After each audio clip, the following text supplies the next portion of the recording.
Assalamualaikum warahmatullahi wabarakatuh. Anak-anakku yang soleh dan soleha, sebelum pelajaran dimulai, mari kita bersama-sama berdoa terlebih dahulu. Bismillahirrahmanirrahim. Raditu billahi rabba wa bil islami dina wa bi muhammadin nabiyya wa rasula. Rabbi zidni ilma warzuqni fahma. Amin ya rabbal alamin. Pada pertemuan kali ini kita akan mempelajari pelajaran 7 tentang akhlak kepada Allah dengan subtema memohon pertolongan. Tujuan pembelajaran kali ini yang pertama, memahami perilaku memohon pertolongan.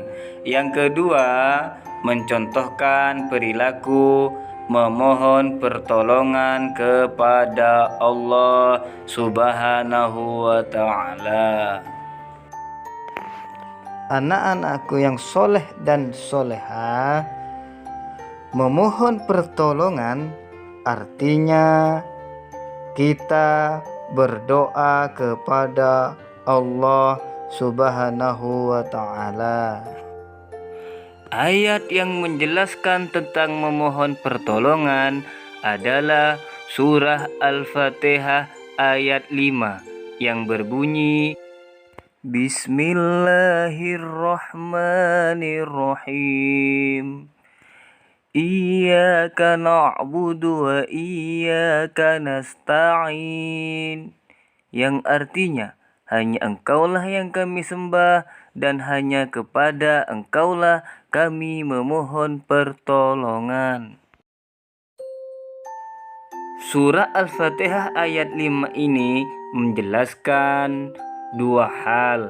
Yang pertama, kita harus menyembah kepada Allah, tidak boleh menyembah kepada selain Allah. Dan yang kedua, kita harus memohon pertolongan hanya kepada Allah semata. Berdoa itu harus dilakukan setiap waktu, baik di waktu sehat, baik di waktu sakit, baik di waktu bahagia, ataupun di waktu kita sedih. Waktu yang utama untuk berdoa atau meminta pertolongan kepada Allah adalah setelah sholat.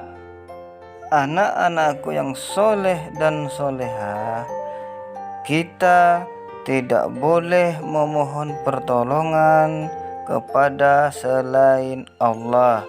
Misalnya, kita memohon kepada matahari, kepada bulan, kepada pohon, dan kepada berhala. Orang yang menyembah selain Allah, misalnya menyembah pohon, menyembah berhala, itu musyrik. Musyrik artinya menyekutukan Allah. Orang yang musyrik akan berdosa besar. Keutamaan di dalam berdoa yaitu Allah Subhanahu wa ta'ala selalu menyertai hamba-hambanya yang berdoa kepadanya. Sebagaimana Allah berfirman dalam surah Al-Mu'min ayat 60 yang berbunyi Bismillahirrahmanirrahim. Ud'uni astajib lakum. Artinya, berdoalah kepadaku, niscaya akan kuperkenankan bagimu. Maksudnya, jika kita berdoa kepada Allah, doa kita akan diterima oleh Allah Subhanahu wa Ta'ala. Selanjutnya kita akan membahas waktu yang mustajab untuk berdoa. Waktu yang mustajab untuk berdoa yang pertama yaitu sepertiga malam.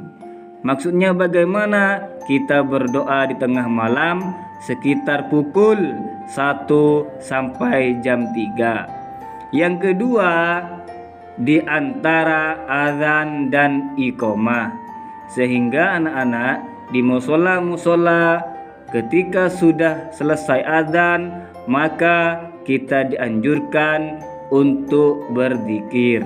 Yang ketiga, sesudah sholat fardu.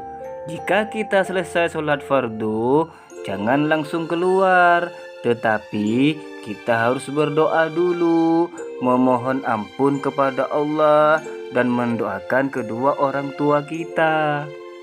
Selanjutnya kita akan membahas macam-macam memohon pertolongan. Yang pertama, memohon pertolongan kepada Allah Subhanahu wa Ta'ala. Memohon pertolongan kepada Allah dengan sikap merendahkan diri dan menyerahkan seluruh perkara kepadanya. Jadi, kalau kita mendapatkan masalah, maka serahkanlah sepenuhnya kepada Allah dengan cara berdoa.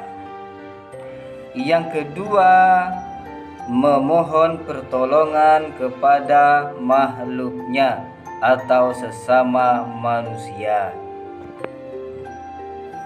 Hukum memohon pertolongan jenis ini tergantung pada perkara yang dimintai pertolongan. Jika meminta pertolongan dalam kebaikan, maka boleh, bahkan sangat dianjurkan. Hal ini berdasarkan firman Allah, Bismillahirrahmanirrahim. Wa ta'awanu 'alal birri wat taqwa. Yang artinya, dan tolong menolonglah kamu dalam mengerjakan kebajikan dan takwa. Quran Surah Al-Maidah ayat 2. Alhamdulillahirrabbilalamin. Pembelajaran kita sudah selesai. Sebelum Pak Guru tutup, kerjakanlah 2 soal berikut ini. Nomor 1. Dengan cara apa kita memohon pertolongan kepada Allah? Nomor 2. Apa yang harus kita lakukan jika ada saudara kita terkena musibah? Baik anak-anakku yang soleh dan soleha, Pak Guru akhiri. Wassalamualaikum warahmatullahi wabarakatuh.